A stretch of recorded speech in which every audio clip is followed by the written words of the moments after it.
चलो प्यार की एक गंगा बहाए, चलो प्यार की एक गंगा बहाए, चलो प्यार की।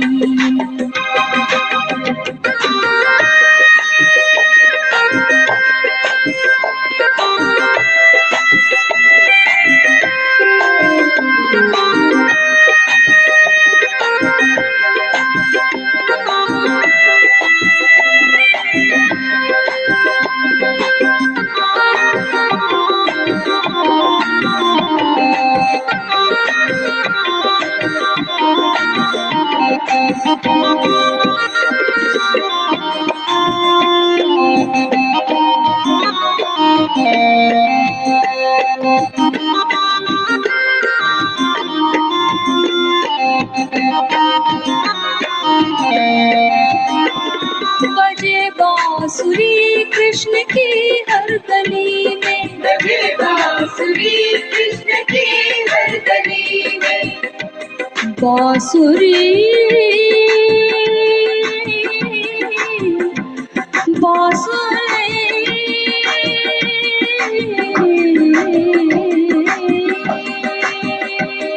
बजे बांसुरी कृष्ण की हर गली में, बजे बांसुरी कृष्ण की हर गली में, निज ज ज ज ज निज ज ज ज ज निज ज ज ज ज निज ग म प ग म प ग म प।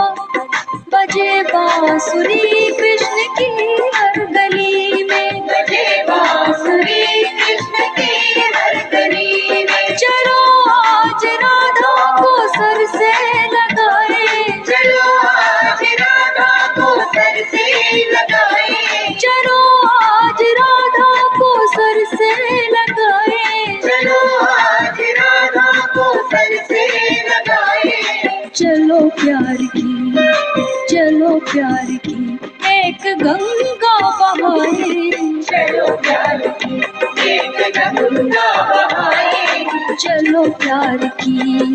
चलो ध्यान की एक बगिया लगाए, चलो ध्यान की एक बगिया लगाए, चलो ध्यान की एक बगिया लगाए, चलो ध्यान की एक बगिया लगाए, चलो प्यार की, चलो प्यार की एक गंगा बहाए, चलो प्यार की एक गंगा बहाए, चलो प्यार की एक गंगा बहाए, चलो प्यार की एक गंगा बहाए, चलो प्यार की एक गंगा बहाए, चलो प्यार की एक गंगा बहाए, चलो प्यार की एक गंगा बहाए, चलो प्यार की एक गंगा बहाए, चलो प्यार की एक गंगा बहाए।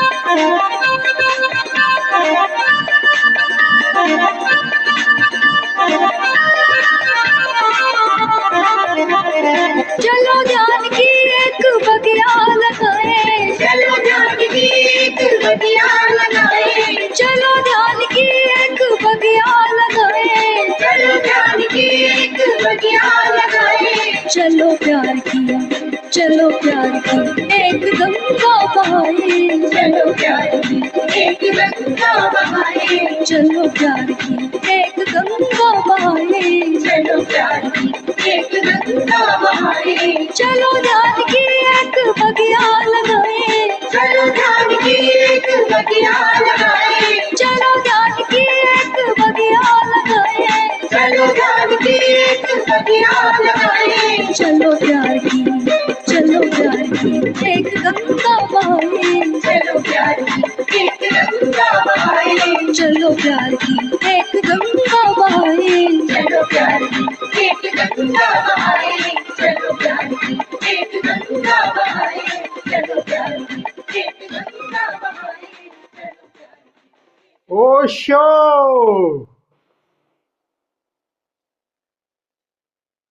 बैठे बैठे।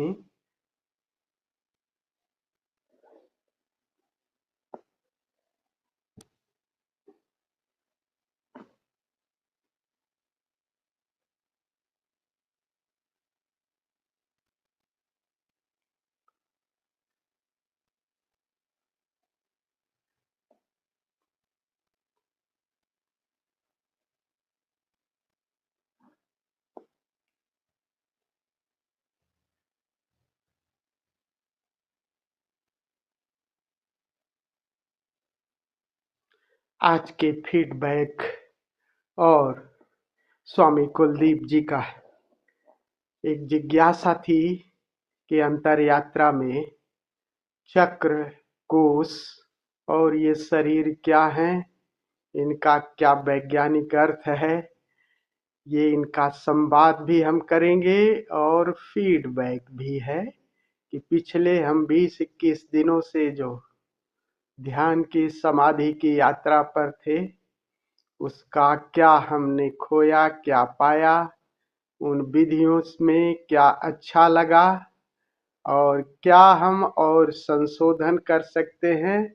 आप सभी के उद्गार भी और इस संवाद में पार्टिसिपेट भी हम लोग करेंगे।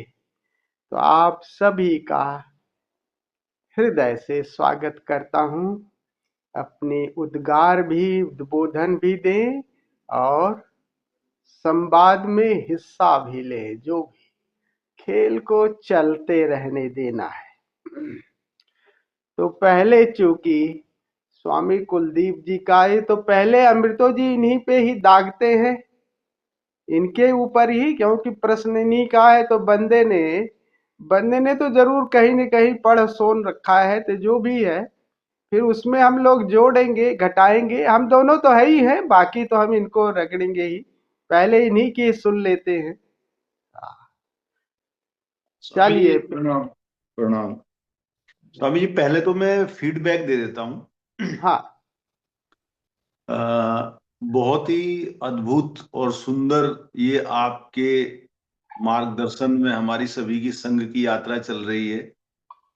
और अक्सर हम लोग, कभी हम और सुनील जी, कभी अमृतो जी, कभी रवि जी, कभी अतुल जी, सबके साथ अक्सर चर्चा भी होती है कि ऐसे ही चलता रहे, क्योंकि संघ के साथ जो यात्रा है, मुझे तो ऐसा लगा अपनी लाइफ में कि यही संभव है। बिना संघ के यात्रा संभव ही नहीं है बिल्कुल भी। और स्वामी जी बहुत बढ़िया चल रहा है, टाइमिंग वगैरह सब कुछ फर्स्ट क्लास है एकदम। और मैं तो एक चीज और नोट की है कि जितने आजकल फ्लेक्सिबिलिटी के लिए बता रहे हैं कि स्पाइन सबसे हमारी, मतलब स्पाइन सही है तो सब सही है।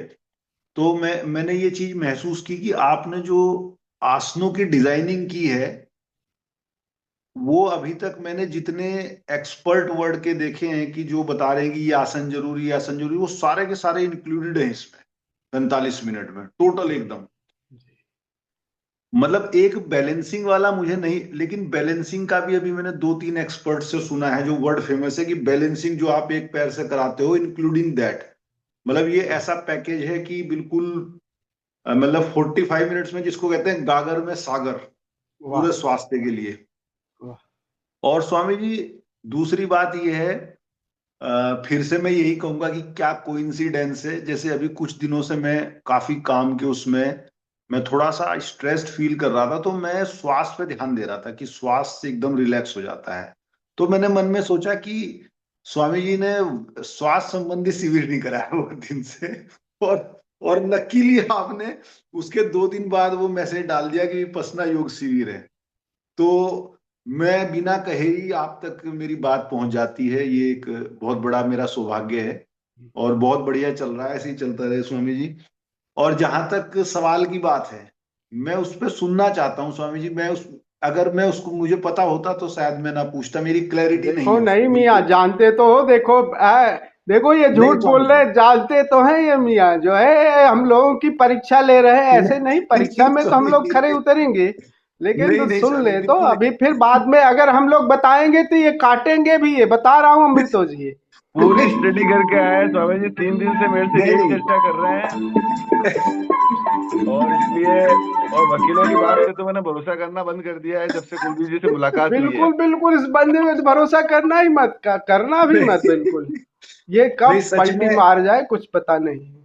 सच में मैंने इसका बहुत दिन, कभी 8-10 साल पहले सुना था। और हाँ जब भी मैंने सुनने की कोशिश की, मैं सुन नहीं पाया पूरा ना, जैसे कुछ सुना 2-4 मिनट का तो। अच्छा, फिर मुझे ऐसा लगा जो पिछले 8-10 साल में, कि कहीं कोस की बात हो रही है 5 की, फिर वो 7 से मैच नहीं कर रहे हैं, तो मुझे लगा कि शायद स्वामी जी इसको बेटर एक जगह करके हम लोगों को साधना के हिसाब से बता सकते हैं। तो मैं हम्म। सुनना चाहूंगा स्वामी जी इस पे। अरे कुछ तो बोलो, सही गलत, स्वामी उसमें जी हम सच लोग में, जोड़ेंगे। इस टाइम तो मुझे कुछ भी नहीं, मुझे ये तो पता है कि सुने हुए कि कोई ऊर्जा शरीर होता है, कोई भाव शरीर, कोई विद्युत शरीर, कोई हाँ, फिजिकल बॉडी, लेकिन मुझे इसका क्रम और ये सच में बिल्कुल नहीं पता है। राइट। हम्म। बहुत सुंदर, बहुत सुंदर, बहुत सुंदर, आपके उद्गार भी बहुत अच्छे। तो हम अपनी पीठ थपथपा ले ना, हम अपनी पीठ थपथपा ले, चलिए बहुत सुंदर। चलिए, अगला कौन है? Who will next?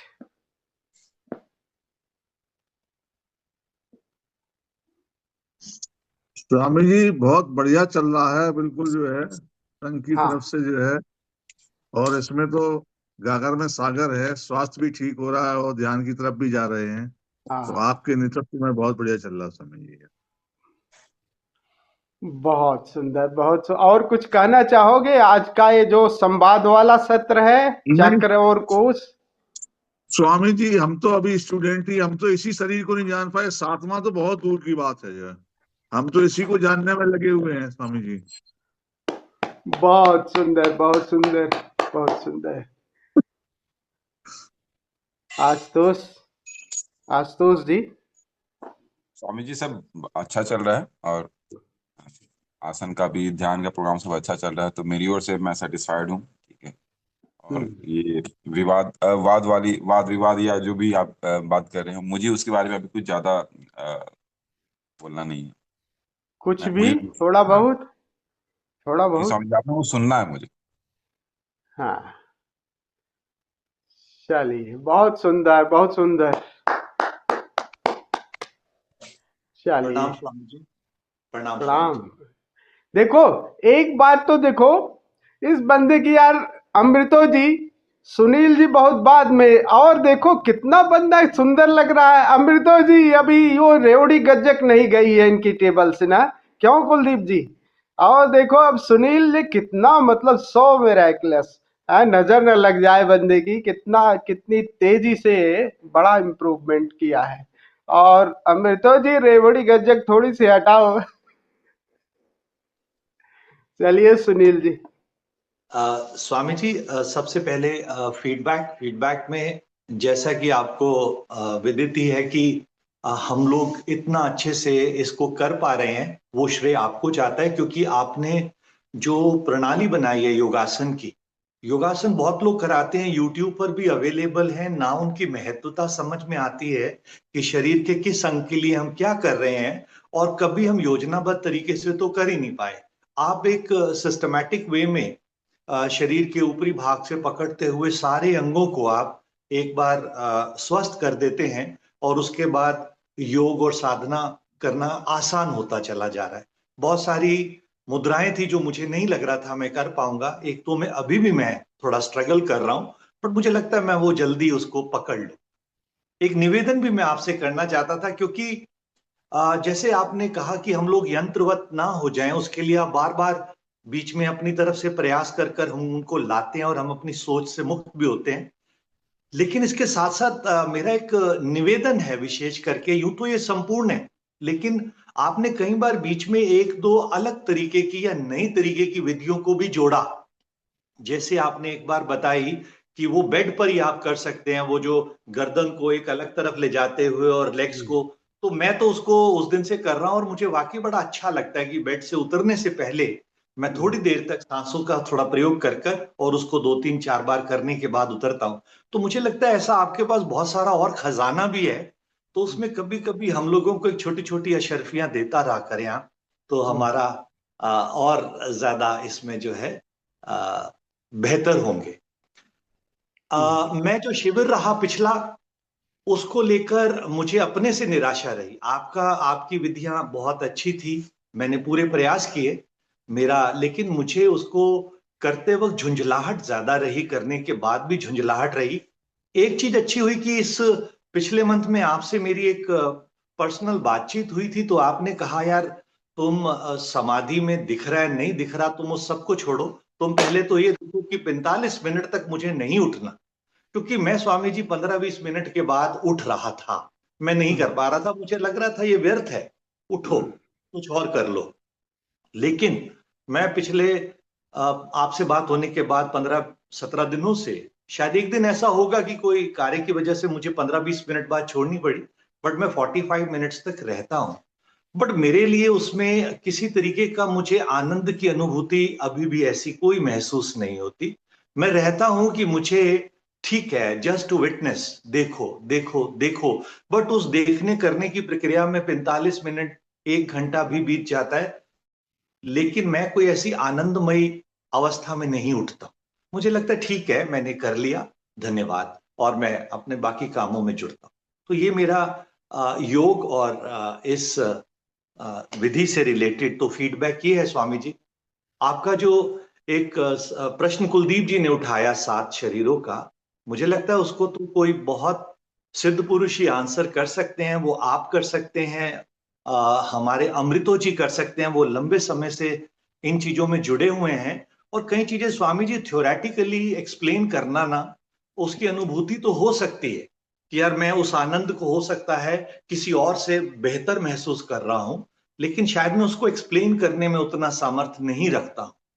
तो अब एक दिन मैंने ओशो शैलेंद्र जी को सुन रहा था, तो वो कह रहे थे कि यार ये ठीक है, गुरुओं द्वारा बनाई विधियां हैं, किसी ने 3 शरीर की बात की, किसी ने 4 की, किसी ने 7 की, और तुम इसको 12 भी मान सकते हो।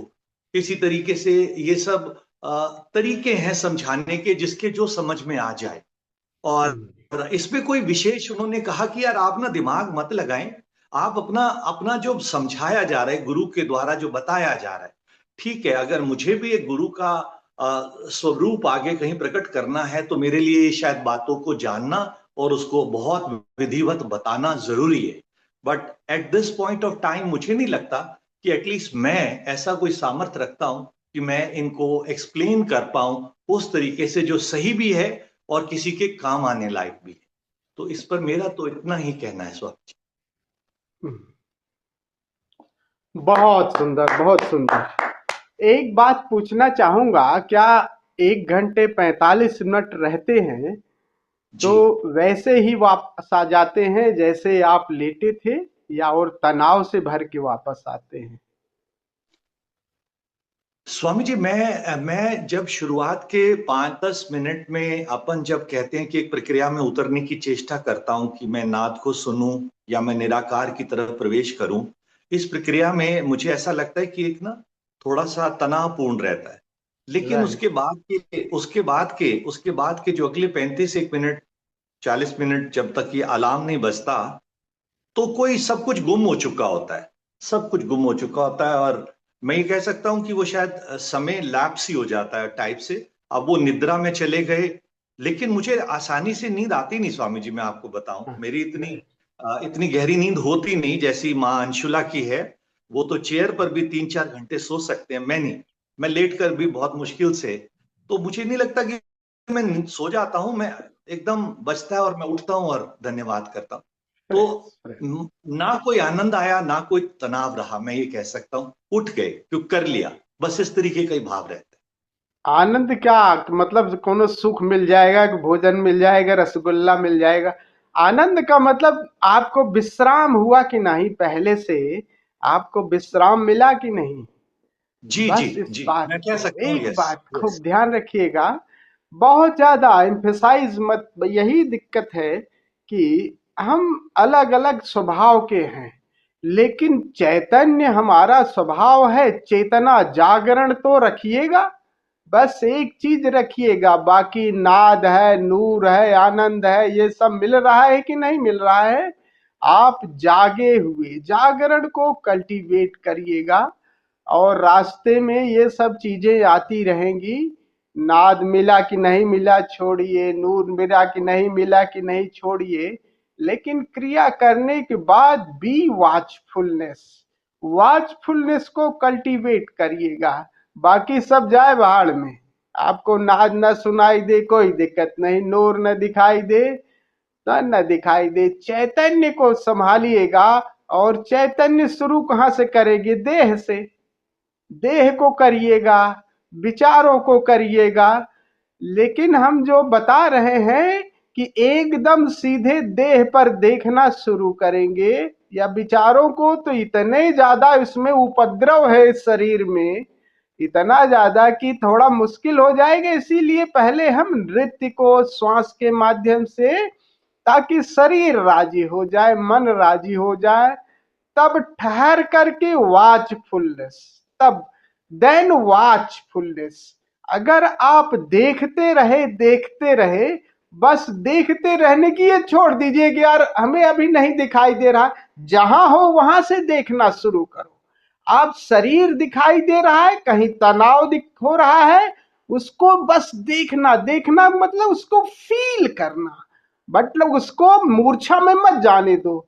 है मन उस समय अगर कह रहा है उठ जाने को, ये भी देखिए। मन कह रहा है कि अब उठ जाओ, बड़ा तनाव हो रहा है, ये भी मन का खेल है, और इसको भी देखते ही जाना है। लेकिन एक संकल्प रखिएगा कि 40-45 इतने मिनट हम केवल देखने की प्रक्रिया को निभाएंगे, और देखने को आप कल्टीवेट करिएगा।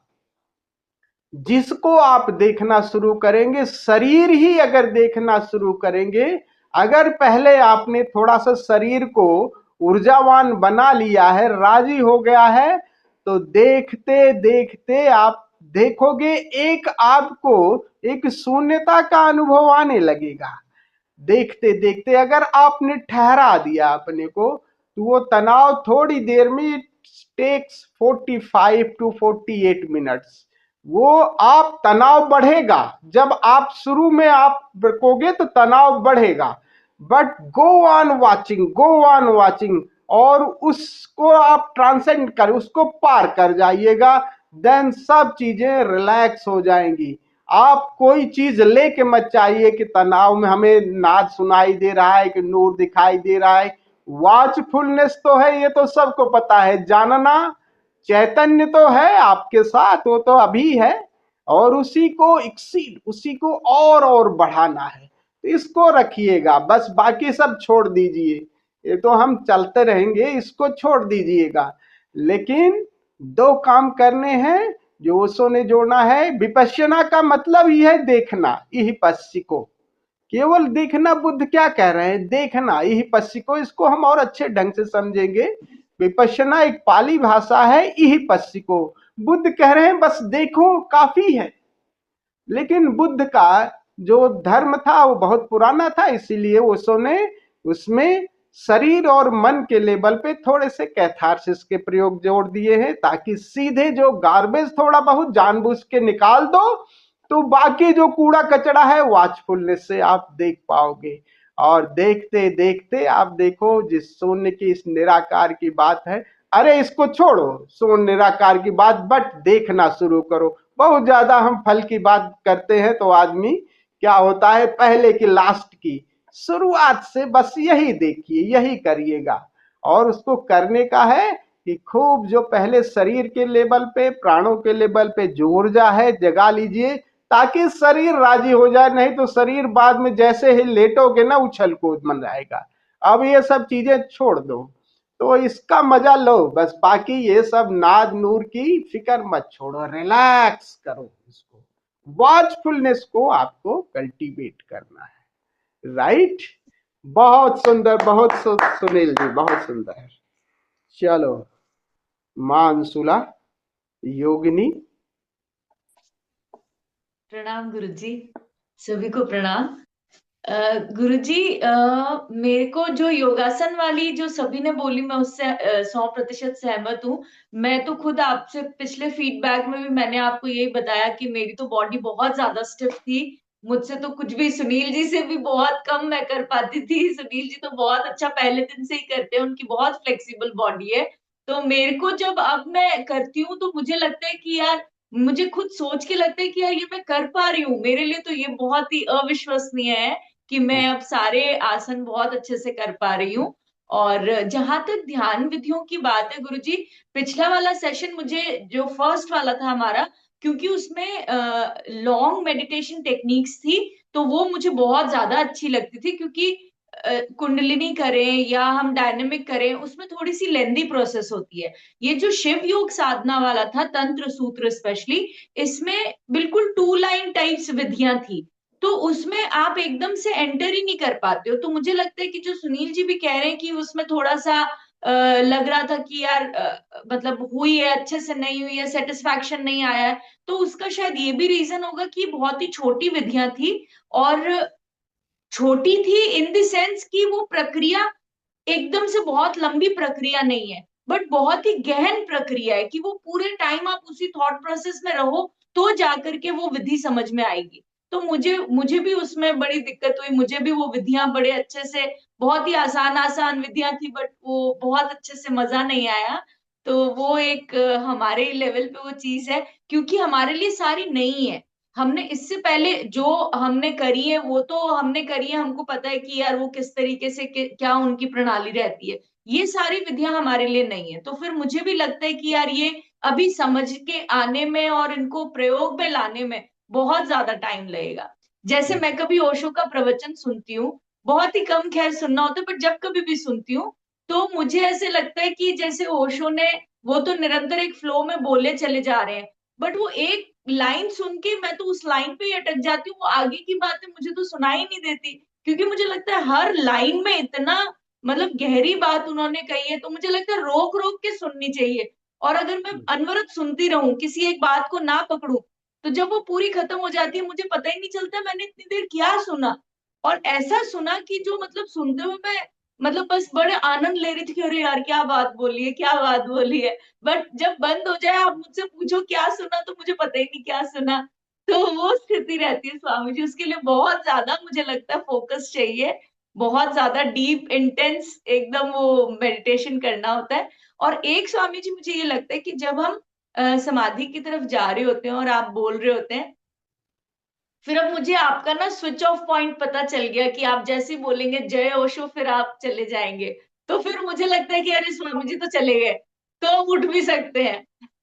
तो वो भी मेरे को एक चीज लगी कि साथ ही जाए समाधि में और साथ ही वापस आए तो ज्यादा अच्छा है। बाकी जो सुनील जी कह रहे हैं, मुझे तो समाधि का कहती, जैसे ही मैंने ऊपर लिया मैं तो मतलब चली जाती हूँ निद्रा में। तो लेकिन वो निद्रा नहीं है, मैं ये बात भी कह सकती हूँ, क्योंकि वो मुझे बराबर 8:15 बजते ही मेरी आंख वापस खुलती है। तो अगर नींद होती तो मुझे लगता है मैं वापस उठ नहीं पाती है। तो ये है स्वामी जी बस, और वो जो प्रश्न है उसका उत्तर के लिए मैं सक्षम नहीं हूँ। जी धन्यवाद। बहुत सुंदर, बहुत सुंदर, बहुत सुंदर। चलो अमृतो जी, इसका भैया कुछ बताओ इनको, हम ये लोगों का हमारे दोनों पे है भार ये। स्वामी जी फीडबैक, सबको प्रणाम, सब मित्रों को प्रणाम, स्वामी जी के चरणों में नमन। माँ नहीं दिख रही स्वामी जी। माँ आजकल आराम फराम फरमा रही हैं, वो अच्छा, ठंड हो रही तो आजकल कह रही हैं कि हम सोएंगे। तो फीडबैक तो कुछ वो सब बहुत बेस्ट चल रहा है, समय वगैरह सब कुछ, और योगासन वगैरह सब बढ़िया है। उसमें मेरे को लगता नहीं कुछ इम्प्रूवमेंट वगैरह की, बेस्ट से बेस्ट अपन कर रहे हैं। और जो त्रिकोणासन जो करते हैं अपने सुनील जी, उसको देख के मेरे को बड़ा डिप्रेशन फील होता है। Right right. और मुझे लगता है कि बाबा रामदेव भी ऐसा त्रिकोणासन नहीं कर सकते जैसे वो करते हैं। और बाकी तो ये शरीर का तो सात शरीर और पंच कोश और सात चक्रों की जैसे बात कुलदीप जी ने छेड़ी है, तो मुझे लगता है कि ये तो सारी जैसे यात्रा का एक पथ है कि स्थूल से सूक्ष्म और सूक्ष्म से सूक्ष्म तक की यात्रा है। तो वही है, जैसे चक्रास में भी मूलाधार से अपन सहस्त्रार तक जाते हैं तो धीरे धीरे पृथ्वी से आकाश की यात्रा है, और कोश में भी यही है। और सात शरीर, वो कहने के अलग अलग ढंग है, एक्सप्रेशन अलग अलग है, बात एक ही है कि स्थूल से शुरू करके सूक्ष्म और सूक्ष्म से सूक्ष्मतम के प्रति अपन जागते चले जाएं। तो सात शरीर में जैसे फिजिकल बॉडी हो गई, फिजिकल बॉडी अपन सब जानते ही हैं। उसके बाद केमिकल बॉडी है जिसको भाव शरीर कहते हैं। भाव शरीर में जो भी भावनाएं हमारे अंदर आ रही है, घृणा की और ईर्ष्या की, क्रोध की, ये सब भावनाएं जो बहुत पहले से जितनी यात्रा अपन करके आए हैं, तो तरह तरह के भाव हमारे अंदर अंतर्निहित हैं। उसका इफेक्ट जो आता है वो बॉडी पे हम लोग देखते हैं मेडिकल साइंस में भी, जैसे कॉर्टिसोल वगैरह हार्मोन है, स्ट्रेस है, कोई क्रोध में है तो ये हार्मोन्स रिलीज होते हैं बॉडी के अंदर। इनका लेवल नापा जा सकता है कि कोई क्रोनिक स्ट्रेस में चल रहा है तो उसका जो है कॉर्टिसोल लेवल हाई आता है। और भी तरह तरह के हार्मोन्स जो है, न्यूरोट्रांसमीटर्स हैं, जैसे डोपामिन डिटॉक्स भी चल रहा है आजकल। ये डोपामिन हार्मोन जो है ये केमिकल बॉडी को नीचे भी ले जा सकता है और ऊपर भी ला सकता है। तो ये भाव शरीर। उसके बाद इलेक्ट्रिकल बॉडी है। इलेक्ट्रिकल बॉडी कह लें या एस्ट्रल बॉडी कह लें, तो केमिकल बॉडी के बाद जो इलेक्ट्रिकल बॉडी है उसको अपन ऐसे जान सकते हैं जैसे अपने हार्ट की जो पल्सेशंस हैं वो इलेक्ट्रिकल बॉडी है। ब्रेन के अंदर भी जो इलेक्ट्रोएंसेफेलोग्राफी से अपन जो स्टडी करते हैं, alpha beta delta theta waves जो आती है, जो तरह तरह की वेव्स तरंगे हैं, वो इलेक्ट्रिकल बॉडी है। तो ब्रेन की वेव्स और हार्ट की वेव्स ये सब इलेक्ट्रिकल बॉडी में आती हैं। ईसीजी और ईईजी। ईसीजी और ईईजी, इसको भी मेडिकल साइंस अच्छे से स्टडी कर सकती है, और हर इंसान के अंदर ये हो ही रहा होता है एक्चुअल में। हमको बस कॉन्शियसली इसका पता नहीं है। बाकी हर इंसान इन चीजों से गुजरता ही है, सातों शरीर से गुजरता है। रात को भली गहरी नींद में हो तो भी वो प्रकृति में लीन होता है, तो भी गहरे समाधि में होता है। फिर चौथी जो बॉडी है वो मेंटल बॉडी है, वो थॉट बॉडी है। तरह तरह के विचार जो हमारे आते हैं अलग अलग, वो थॉट्स के ख्याल जो है हमारी इलेक्ट्रिक तरंगों को प्रभावित करते हैं। तरंगे अपनी केमिस्ट्री को प्रभावित करती है, और उससे हमारा स्थूल शरीर शरीर प्रभावित होता है। तो ये कंटिन्यूअम है, अपन एक समझने के हिसाब से उसको अलग अलग बांट के चल रहे हैं। बाकी इनमें कोई ऐसी डिवीजन नहीं है। पांचवा शरीर के जो थॉट बॉडी है, उसके बाद आता है हमारा जो स्पिरिचुअल बॉडी, जो चैतन्य शरीर है। यहाँ से असल में अध्यात्म की और एक जिसको वास्तव में कहें कि मनुष्यता की शुरुआत यहाँ से होती है। उससे पहले तो हम बस एक तैयारी में ही होते हैं। तो जैसे ही हम अपने विचारों के प्रति जागना शुरू करते हैं, वहां से हमारा आध्यात्मिक यात्रा और हमारा मनुष्य होना फलित होना शुरू होता है। तो चैतन्य शरीर जो स्पिरिचुअल बॉडी है, यहाँ से हम अपने थॉट्स को देखते हैं, और थॉट्स को देखने से ही वो थॉट्स जो है वो चेंज होना, प्रभावित होना शुरू होता है। और यहाँ से सारी चीजें, थॉट्स चेंज होते हैं, इलेक्ट्रिकल इम्पल्सेस चेंज होती हैं, और उससे जैसे केमिस्ट्री चेंज होती है, और फिर फिजिकल बॉडी, ये पूरा चेंज। तो हम जैसे जैसे एक एक शरीर के प्रति जागते जाते हैं, वैसे वैसे हमारे शरीर के अंदर चेंजेस होते जाते हैं। तो पहले चार शरीर है, उसमें हमारा अहंकार भाव रहता है, आईएमनेस रहती है कि मैं हूं, ये भाव रहता है। पांचवें शरीर में ये मैं हूं में से मैं विलीन होना शुरू हो जाता है, आई विलीन डिजॉल्व हो जाता है, सिर्फ हूं भाव रह जाता है। तो पांचवें शरीर में जैसे ही आदमी का प्रवेश होता है तो सिर्फ हूं भाव, अस्मिता रह जाती है, और वो डिजॉल्व हो जाता है। छठे शरीर में कहते हैं कि आई एम में से एम भी चला गया, हूं भी चला गया, है भाव रहता है, एक एग्जिस्टेंस रहता है। और उसको अपन इसमें ऐसे समझ सकते हैं, आध्यात्मिक यात्रा अपन करते हैं तो छोटे बाबा जैसे समझाते हैं कि भाई इसमें नाद और नूर का, जैसे हमको जो ज्ञान है, बड़े बाबा कहते हैं कि नाद और नूर जो है, तो नाद और नूर में कुछ अपने निराकार में कुछ है। वो क्या है? नाद है, नूर है, ऊर्जा है, प्रेम है, आनंद है, ये सब भाव रहता है। तो ये रहता है, तो ये जानते, इसको जो जानने वाला जो चैतन्य है और ये है, तो ये मेरे हिसाब से जैसे मैं समझाऊं कि ये छठे शरीर के अंदर की बात है कि नाद नूर का परिचय जैसे होता है, सूक्ष्मतम अनुभूतियां हमको हो रही है, उसका परिचय ये छठा शरीर है। उसके बाद जो सातवां शरीर है उसका पता नहीं भी, कुछ भी कहना उसके लिए तो कोई पॉसिबल, वो मिस्टीरियस पूरा है कि निर्वाण में क्या होता होगा क्या नहीं होता होगा, उसकी बात भी अभी समझनी बहुत मुश्किल है, जैसी हमारी अवस्था है। तो ये चीज है। और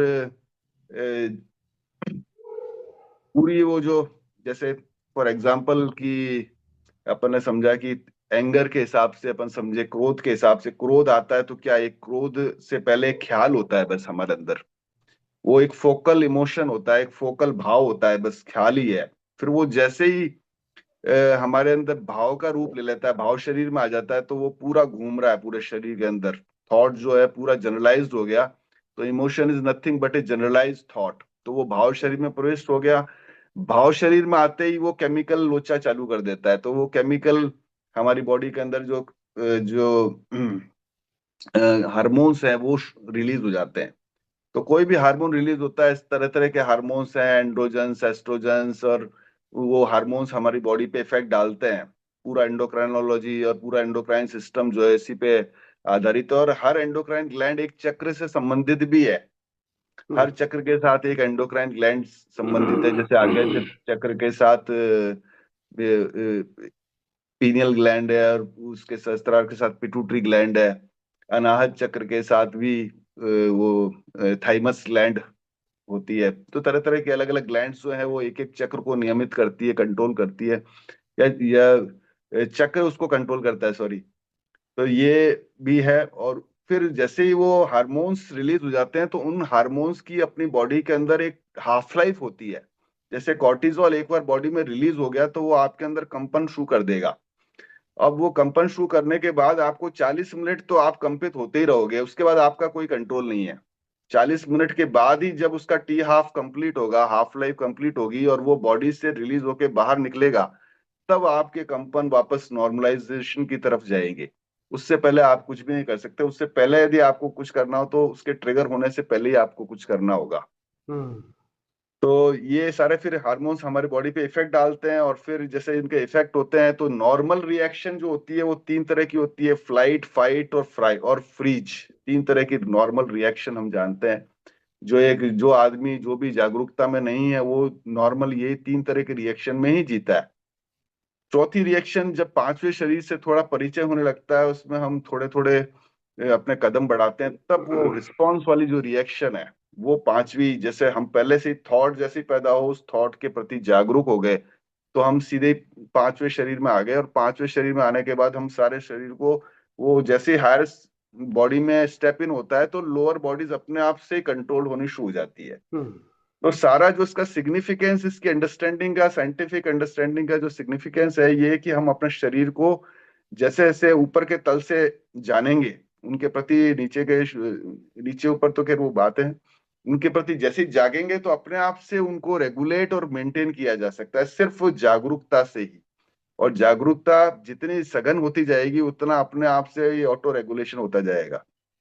जैसे बहुत सारे लोग हैं ओबेसिटी और उसके ऊपर बस सिर्फ बॉडी के लेवल पे ही काम करते हैं, तो मैं देखता हूँ वो सक्सेसफुल इतने हो नहीं पाते हैं कि फूड और एक्सरसाइज पे ही कंट्रोल करते हैं। मगर यदि वो जागरूक भी होते जाए, माइंडफुलनेस को जोड़ लें, साथ में अवेयरनेस को जोड़ लें, तो ये चुटकियों में हो जाती है चीज। बस थोड़ा सा और अंडरस्टैंडिंग थोड़ी गहराएं, और अपने खान पान पे ज्यादा उनको इतनी मेहनत नहीं करनी पड़ेगी जितनी एक नॉर्मल आदमी जो unconsciously weight loss, weight regulation करने की कोशिश करता है, तो उस पे होती है। एक चीज और मैं जैसे डे टू डे लाइफ में मैं देखता हूँ, तो एक मेडिकल साइंस में आजकल जैसे बच्चियां हैं तो उनके यंग एज में पीसीओडी वाली दिक्कत खूब हो रही है। इसको अपन इन बॉडीज के एग्जांपल से अच्छे से समझ सकते हैं कि पीसीओडी क्या है। कि पीसीओडी में क्या होता है कि जो डिस्टर्ब हो जाते हैं, सारे पीरियड डिस्टर्ब हो जाते हैं, पीरियड्स आते नहीं है, और कई तरह के पिंपल्स वगैरह, और मैस्कुलिनाइजेशन हो जाता है, मतलब जो फीमेल जो बॉडी है उसका मेल फॉर्म आने लग जाता है, क्योंकि जैसे अपन समझते हैं कि अपनी जो बॉडी मेल फीमेल दोनों से मिलके बनी है, तो मेल्स के अंदर 80% मेल पार्ट होता है, 20% फेमिनाइन पार्ट होता है। जो फीमेल हार्मोन्स भी होते हैं, एस्ट्रोजन्स भी होते हैं, मगर बहुत कम होते हैं, 4:1 का रेशियो होता है। ऐसे ही फीमेल्स के अंदर मेल हार्मोन्स भी होते हैं, फीमेल भी होते हैं, फीमेल हार्मोन्स ज्यादा होते हैं, 4:1 का रेशियो होता है। तो जैसे जैसे ही अब ये इसको समझने के लिए पीसीओडी कैसे होती है, जैसे मैं देखता था, जब अध्यात्म से जुड़ा हुआ हूँ, तो मैंने रियलाइज किया कि इसका जो नॉर्मल जो सर्किट होता है, मेडिकल साइंस में हम पढ़ते हैं कि ये हाइपोथैलेमस के अंदर जो सिग्नल्स आते हैं सेरिब्रम से, अब राइट और लेफ्ट ब्रेन होते हैं। तो राइट ब्रेन अपना अपन जानते हैं कि इमोशनल बॉडी है, और लेफ्ट ब्रेन जो होता है वो लॉजिकल माइंड है। तो फीमेल्स के अंदर यूजुअली जो है वो इमोशनल कंपोनेंट बहुत ज्यादा होता है, वो प्रकृति से ज्यादा जुड़ी रहती हैं, भाव में ज्यादा जीती हैं। मेल्स होते हैं वो लॉजिकल माइंड में जीते हैं। तो अपने जो ब्रेन का जो सिग्नल्स जाते हैं वो हाइपोथैलेमस की तरफ, वो जो ब्रेन से सेरिब्रम से हाइपोथैलेमस में जो सिग्नल्स होते हैं वो इलेक्ट्रोमैग्नेटिक सिग्नल्स होते हैं। राइट। तो ये इलेक्ट्रोमैग्नेटिक सिग्नल्स यदि कंटिन्यूअस हैं और लो फ्रीक्वेंसी के हैं, मतलब यदि लॉजिकल माइंड डोमिनेंट है, तो ये हार्मोन्स जिस तरह के हार्मोन्स रिलीज कराएंगे, एलएच, एफएसएच और एलएच, तो ये जो हार्मोन्स हैं ये क्या करते हैं कि ज्यादा एंड्रोजन्स बनाते हैं, राइट। मेस्कुलिनाइजेशन को प्रमोट करते हैं ज्यादा। यदि आपका थिंकिंग माइंड है तो मेस्कुलिनाइजेशन प्रमोट होगा।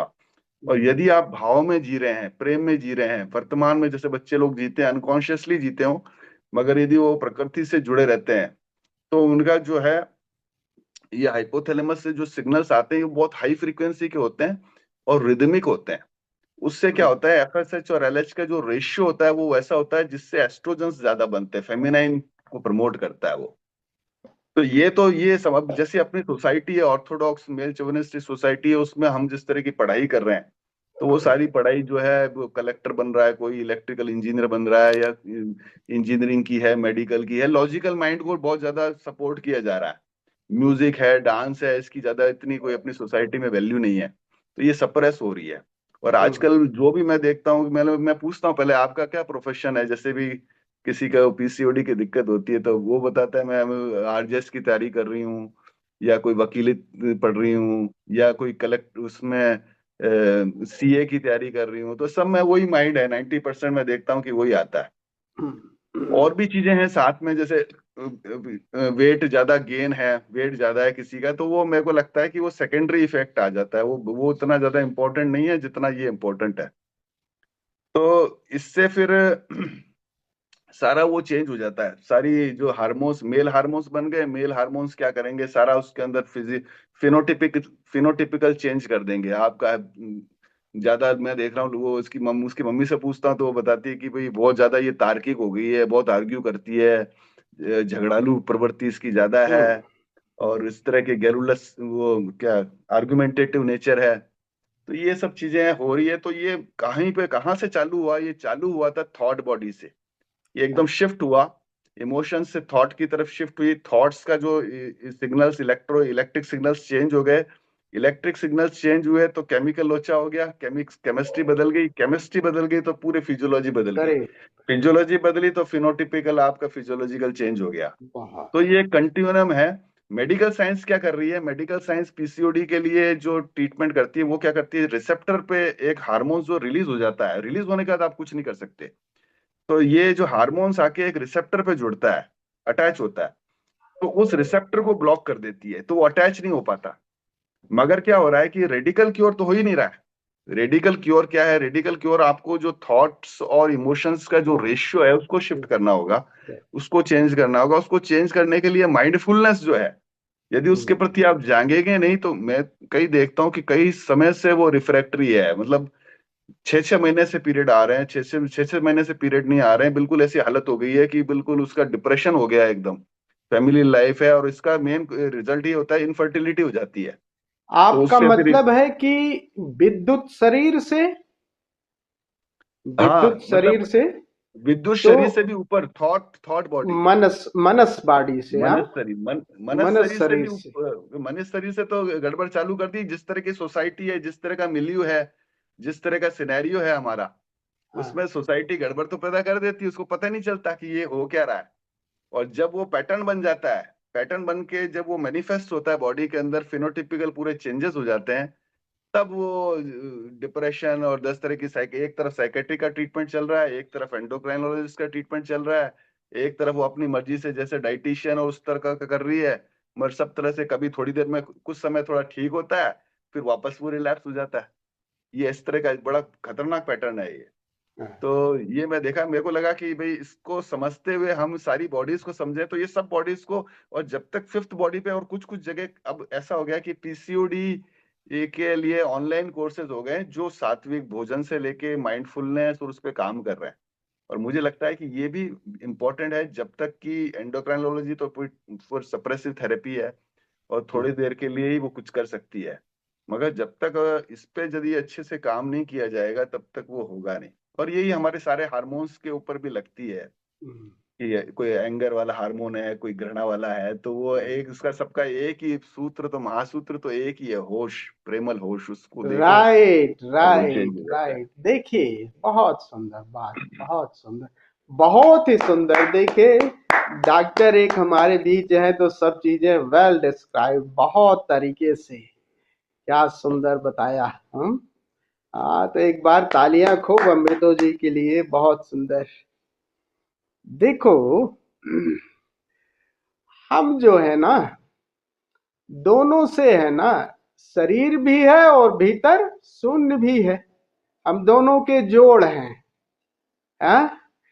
तो अब दुविधा क्या होती है कि आकाश और आकार के बीच जो जो जो बीच में जो आकार कह रहे हैं, आकाश ही आकार है, ऋषि कह रहा है आकार ही आकाश है, आकाश ही आकार है, वही visible is invisible, invisible is visible, वही बन रहा है। तो ऐसे सीधे समझाने में, साधक को सीधे समझाने में बड़ी मुश्किल हो रही है, इसीलिए ऋषियों ने उसको 5 भागों में बांट दिया, किसी ने 7 भागों में, ताकि तुम्हें ये समझ में आ जाए कि भैया जहां तुम हो वो बस थोड़ा सा चलो तो आकाश भी है, तुम आकाश भी हो, तुम आकार भी हो। तो बस चलने के लिए उसने पड़ाव बना दिए कि जैसे यात्रा पर जाते हो कि भैया चले जाओ, तुम पहुंच जाओगे, लेकिन रास्ते में बता रहे हैं कि भैया वहां तक पहुंच जाओगे, तुम आकाश की यात्रा कर सकते हो और तुम दोनों हो ही। तो ऋषियों ने, किसी ने 5 बताए, किसी ने 7 बताए, और कोई कहे कि भैया तुम चेतन ही जड़ हो, चेतन और जड़ हो, 2 भी बता दिए, किसी ने 3 बता दिए। ये तो बताने की बात है, लेकिन पर्टिकुलर ऐसा नहीं है कि वो 7 को और कई भाग में बांट सकते हैं, लेकिन मूल एक चरित्र, कैरेक्टर के हिसाब से मोटा मोटा 7 बताया है। और उपनिषद में मोस्टली जो है वो, उपनिषद का जो है वो तैतरीय उपनिषद में, उसमें 5 कोशों की बात की है। बात वही है, वो आनंदमय कोश तक की बात करते हैं कि हमारा ये जो पूरा है, जो हम पूरे हैं, ये 5 में है, हम 5 आवरणों से घिरे हैं। शरीर है, जिसको, जो शरीर जो है हमारा किससे बन रहा है, जो हम खाते पीते हैं, भोजन करते हैं, इसी से, तो इसीलिए उसका क्या नाम रख दिया, अन्नमय कोश। और वही अन्नमय कोश, वही अन्नमय सूक्ष्म बन करके प्राणिक एनर्जी में बदल जा रहा है, तो इसलिए उसका प्राणमय कोश। और सूक्ष्म होता जा रहा है तो उसका मनोमय कोश कर दिया। फिर और सूक्ष्म हो गए, बट वही सूक्ष्म जो है सूक्ष्मतर होता जा रहा है, विज्ञानमय कोश। और फिर आगे फिर आनंदमय कोश। इन 3 कोशों की बात की है, और 3 कोश क्रमशः वो आकाश तक की यात्रा, तुम आकाश ही हो, बस ये बताने की है कि इस तरह से चलोगे तो तुम वो भी हो, ये भी हो। इसके बीच में ये पड़ाव डाल दिए हैं कि जैसे भाई तुम जा रहे हो, वहां गांव जा रहे हो तो मील के पत्थर लगे हैं, बस वो मील के पत्थर देखते जाओ, वहां पहुंच जाओगे, तुम हो ही। हालांकि जब पहले कदम रखे तो वो पृथ्वी का जो पहला कण है वो अंतिम उस लक्ष्य वाले कण से जुड़ा हुआ है, लेकिन बीच में थोड़ा सा वो बीच में दूरी इतनी हो गई आकाश और आकार के, समझ में नहीं आता। इसलिए ऋषियों ने समझाने के लिए कि क्रमशः इस तरीके से चलोगे तो आप हो वही, आप जो परिवर्तन है उसी के पीछे अपरिवर्तन वाला छिपा हुआ, वो चैतन्य छिपा हुआ है और तुम दोनों हो। तो उसको बताने के लिए 2 भाग, ये मुख्यतः जो 7 भागों में, ये 7, और योग ने इसको 7 भागों में, उपनिषद ने इसे 5 भागों में बांटा है। तो 7 भाग जो बांटे हैं उसमें उन्होंने बताया, जैसे अमृतो जी ने बताया, कि ये चक्र हैं और चक्रों से जुड़े शरीर हैं। और एक बात बता दूं कि ये जो जितने चक्र और शरीर हैं, आपका कहीं वो फिजिकल बॉडी में आप तलाशने जाओगे नहीं, इसके ये सब मनस शरीर के हैं, इससे वो सब मनस शरीर में है। ऐसा कहीं मत देखना कि अगर आप मूलाधार चक्र है तो उसको देखो तो कहीं न शरीर मिलेगा न चक्र मिलेंगे, ये ऊर्जा आपके मनस शरीर में ये है। जैसे आप जो है ना, एक जगह एक कमरे में बटन है, वहां दबा दो तो बल्ब कहाँ दूसरे कमरे में जल जाता है। तो बटन एक ही जगह हो सकता है, उसको दबाओगे तो दूसरे कमरे में जल जाएगा। तो बटन यानी पूरा वो जो कुंडलनी है, यानी चक्रों का या शरीर का जो है, वो कुंडलनी जागरण से है, ऊर्जा जागरण से है। तो कुंडलनी जो है, ऐसे जो कहते हैं ना कुंडलनी मूलाधार से जब ऊर्जा जगेगी तो आपके मनस शरीर से वो क्रिया, वो बटन मनस शरीर में है, नहीं कुंडलनी वहीं रही सोएगी। तो ये जब जगेगी, जो कुंडलनी है, जो कुंडलनी की बात करते हैं, आपको अनुभव होगा करस्पॉन्डिंग पॉइंट आपके मूलाधार पे सबसे नीचे है, लेकिन उसका बटन कहाँ है? आपके मनस शरीर में। वहीं से वो बटन दबेगा, आपको फीलिंग होगा कि मूलाधार चक्र जैसे सक्रिय हो गया, सक्रिय हो गया। तो बटन कहाँ है? आपके जो कुंडलनी का पूरा जो है वो ऐसा नहीं है आपको, लेकिन जो ऊर्जा का आपको फीलिंग होगी, जो 7 जगह वो ऊर्जा टच कर रही है, जैसे करस्पॉन्डिंग पॉइंट है वहां पे। ऐसे समझो कि जैसे एक 7 पत्ते को छेद कर दिया, तो छेद एक ही जगह से 7 पे चला गया। तो आप उस बटन को दबाओगे तो आपके मूलाधार चक्र पे सेंसेशन, रीढ़ पे सेंसेशन होगा, उसी पार्ट पे, लेकिन दबेगा कहाँ? आपके वो कुंडलनी आपके मनस चक्र में है, ऊर्जा वहां से जगेगी, लेकिन उनका जो मास्टर है वो आपके कुंडलनी आपके यहाँ पे है। तो पहला जो चक्र है वो मूलाधार चक्र है, मूलाधार चक्र, और उसी से जुड़ा जो शरीर है वो आपका स्थूल शरीर है। स्थूल शरीर और मूलाधार चक्र। और स्थूल शरीर क्या है आपके?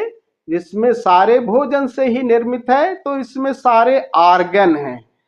और मजे की बात है कि ऋषियों ने सभी चक्रों से यात्रा की बात कही है, सभी चक्रों से। तो पहला जो फिजिकल बॉडी है, यहां से भी यात्रा कर सकते हो, यहां से उस परम निर्वाण तक वहां से भी जा सकते हो।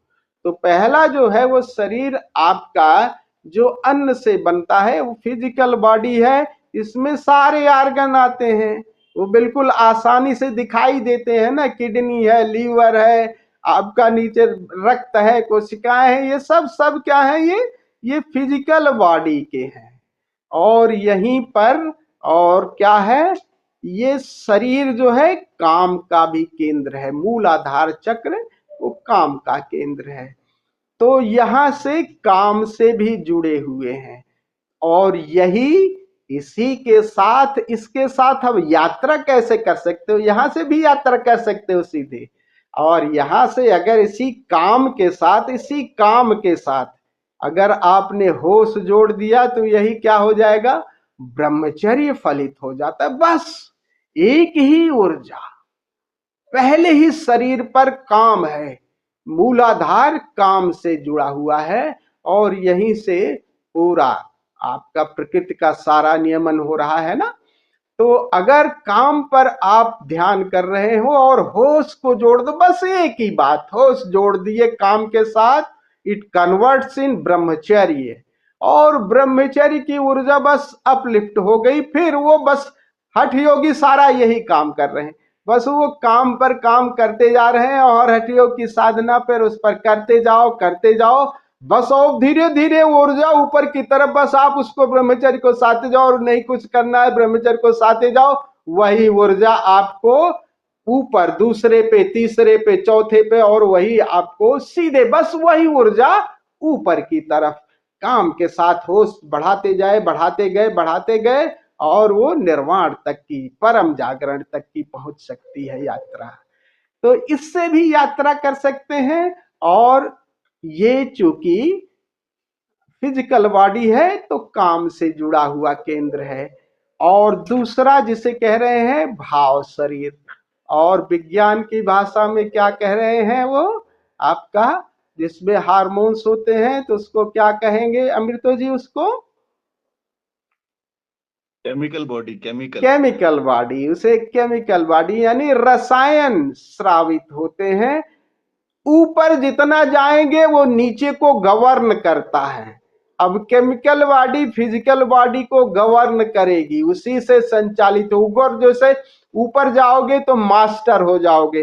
अब ये केमिकल बॉडी, ये जो है दूसरा जो भाव शरीर है, ईथरिक बॉडी या भाव शरीर, इसमें क्या है, सारे जो भाव हैं, भय है, घृणा है, ईर्ष्या है, द्वेष है, राग है, ये सब चीजें इसी में है।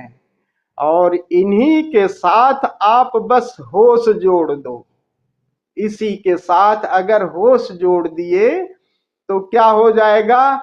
अभय, मुदिता, प्रेम, करुणा, मैत्री, ये सब अपने आप होने शुरू हो जाएंगे। तो केवल इन्हीं को बढ़ाओ तो आप देखोगे कि फिर अगले में गति कर जाते हो।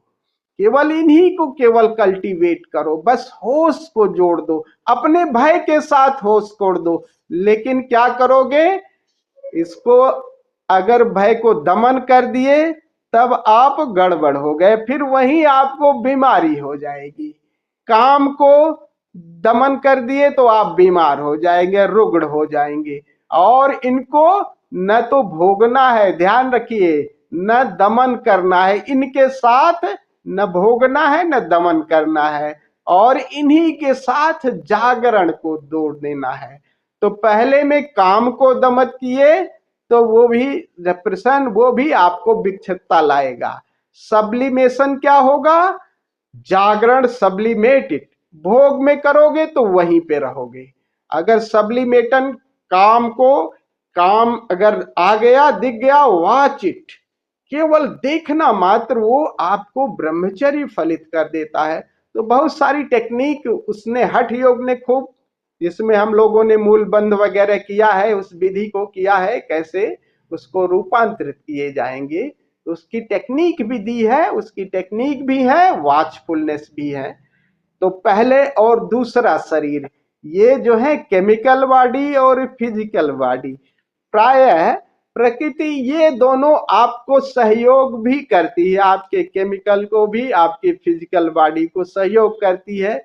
क्योंकि इस प्रकृति को बस दो ही में रस है, ये है कि भाई काम करो, संतति नियमन करो और परिवार ये सब चलता रहे, भय वगैरह होता रहे ताकि तुम बचे रहो। भय नहीं रहेगा ना तो आप बचोगे नहीं, या भय को बिल्कुल अगर सब जाकर लड़ जाओ तो प्रकृति ऐसे गड़बड़ा जाएगी। इसलिए प्रकृति दो का संरक्षण भी करती है, कहती कि बस ये दो बचे रहें।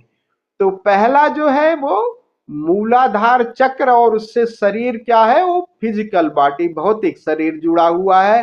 थोड़ा सा और ऊपर जाओगे तो स्वाधिष्ठान चक्र है, और उससे क्या जुड़ा हुआ है, आपका केमिकल बॉडी या ईथरिक बॉडी या भाव शरीर। इसमें भावनाएं हैं सारी, और इन्हीं भावनाओं को के साथ आपको होश जोड़ देना है। होश जोड़ते ही ये भावनाएं कन्वर्ट्स हो जाती हैं, भय, घृणा, ये सब अभय में उपलब्ध हो जाती है। अभय, मुदिता, प्रेम, करुणा, मैत्री, ये सब चीजें अपने आप आ जाती हैं। थोड़ा सा और ऊपर उठिएगा, अब यही चीज और आगे क्या होता है, वो इलेक्ट्रिकल बॉडी या सूक्ष्म शरीर, जैसे कह रहे हैं ये तीसरा शरीर है और ये तीसरा शरीर आपका विचारों से और संदेह का से निर्मित है। आपके विचार, तर्क, संदेह ये सब इसी शरीर के साथ हैं। तो विचार, अब ये तीसरा शरीर ही जो जितने लोग हुए, जितने वैज्ञानिक हुए, जो चिंतक हुए, ये सब इस तीसरे शरीर से ही हुए हैं। तीसरा शरीर अगर विकसित होगा, आपके विचार भी खूब प्रखर होंगे, आप विचारवान हो जाएंगे। और संदेह भी इसी में है, तीसरे शरीर में विचार भी है और संदेह है। और इसी के साथ अगर आप होश जोड़ देते हैं तो आपका विचार किस में बदल जाता है? संकल्प में बदल जाएगा और संदेह श्रद्धा में बदल जाता है। ध्यान रखिएगा, संदेह श्रद्धा यानी विचार कन्वर्ट्स इन विवेक, विचार आपका विवेक में बदल जाएगा। इसीलिए खूब ध्यान रखिएगा, विचार खूब करिए, संदेह खूब करिए। जो लोग संदेह और विचार नहीं करेंगे वो श्रद्धा में नहीं जाए, उनकी श्रद्धा अंधी होगी। संदेह की ही लाइन आगे जाकर के श्रद्धा में बदलती है। और जितने तार्किक होंगे वही प्रज्ञावान होंगे। तर्क को अगर होश पूर्वक, खाली तार्किक नहीं, उसके साथ होश जोड़ दीजिएगा तो वो विवेक का जन्म, प्रज्ञा का जन्म हो जाता है। और कभी देखिए ना, जितने वैज्ञानिक हुए बिहार में कभी बहुत बड़े प्रज्ञावान एक साथ हुए। ये तीसरा शरीर, ये प्रज्ञावान। तो हम जो अभी लोग कर रहे हैं ना, ध्यानेन प्रज्ञा प्रज्ञेन ध्यानम, तो ये प्रज्ञा, ये समझ क्या करना है क्या नहीं करना है, इसी तीसरे शरीर से विचार की तार्किक शक्ति के साथ होश जोड़िएगा तो आपको समझ, अंडरस्टैंडिंग, विवेक पैदा होगा। इसलिए हर बात पे संदेह करते रहो, है कुलदीप जी की तरह, ताकि बीच में वो श्रद्धा तो जन्मे, पैदा तो हो कि हाँ बंदा ठीक कह रहा है। अगर नई बात में आ रही तो फिर एक बात फिर कांटा गुजवा लेना, आगे फिर हम लोग प्रयास करेंगे। तो ये है, खूब संदेह भी करना है, खूब तर्क भी करना है, तब ये तीसरा शरीर इलेक्ट्रिकल बॉडी ये विकसित होगी। और इस पर भी विज्ञान काम कर रहा है और काफी काम तक। अब इलेक्ट्रिकल बॉडी को अब ऐसे भी है कि इसको भी परिवर्तित, आपके न्यूरॉन्स, न्यूरोट्रांसमीटर भी चेंज किए जा सकते हैं, इस तरह का वो वेव्स पर भी काम हो रहा है। तो ये भी, और थोड़ा सा अब आगे जाएं, 3 तक बात कुछ समझ में आ रही मियां? राइट। स्वामी जी एक सेकंड, हाँ, जो इसके साथ चक्र कौन सा जुड़ा हुआ है सूक्ष्म शरीर के साथ? है चक्र कौन सा इससे संबंधित है? मणिपुर, चक्र, मणिपुर, प्राण शरीर कहो, सूक्ष्म शरीर कहो, इलेक्ट्रिकल बॉडी कहो, तीनों उससे मणिपुर चक्र जुड़ा हुआ है। अच्छा, प्राण शरीर यही है? हाँ, प्राण शरीर कहो, इलेक्ट्रिकल बॉडी कहो, सूक्ष्म शरीर कहो। और थोड़ा ऊपर अब ये मनस शरीर है। देखो, ये मनस शरीर बहुत बड़ा रहस्य, यहीं पे सारा कुछ, मनस शरीर तुम्हारे मन का केंद्र है, कल्पना है, स्वप्न है, ये सब ड्रीमिंग है। और ये सब इसी शरीर से जुड़ा हुआ है। जितने स्वप्न देखते हो, सारी स्मृतियां हैं, सब इसी में है, मनस शरीर में आपके। और इसका जो चक्र है वो अनाहत चक्र है। तो आपका मनस शरीर अनाहत चक्र से जुड़ा हुआ है। इसमें आपकी सारी जितनी कल्पनाएं हैं, जितने आप स्वप्न देखते हैं, जितनी स्मृतियां हैं, ये सब इसी में जुड़ी हुई है। तो सारा कुछ सब, और यही अगर इस चक्र के साथ आप होश जोड़ देते हैं तो ये कल्पना आपकी विजन में बदल जाती है, संकल्प में बदल जाती है। और फिर संकल्पना, विजन, आप इसी में से शरीर से भी आउट ऑफ बॉडी चले जाते हैं। सारी जो पातंजलि का विभूति पाद योग है, ये बड़ा रहस्यात्मक है। ये चक्र जितना विभूति पाद योग का जो भी है, जैसे मारण, मोहन, उच्चाटन, ये सब इसी चक्र से जुड़ा हुआ है। जितनी ये अनुभूतियां होती है ना, जो ऐसे वो जो सब चीजें हैं, मतलब ऐसे जो अलौकिक ज्ञान होता है ना, परकाया प्रवेश या दूसरे के शरीर को जानना, उसके पार क्या है, ये सब इसी में है। सारी सिद्धियां इसी में हैं। इसलिए इससे खूब बचने को कहा है कि जितनी सिद्धियां हैं, अड़िमा, लघिमा, महिमा, प्राप्ति, पराक्रम, ईशिता, ये 8 सिद्धियां हैं ना, है कि हम बहुत छोटे हो जाएं, जब चाहे बहुत बड़े हो जाएं। पुराने जमाने में आप देखा होगा ना कि देखो अभी ये सब रहस्य खो गए हैं।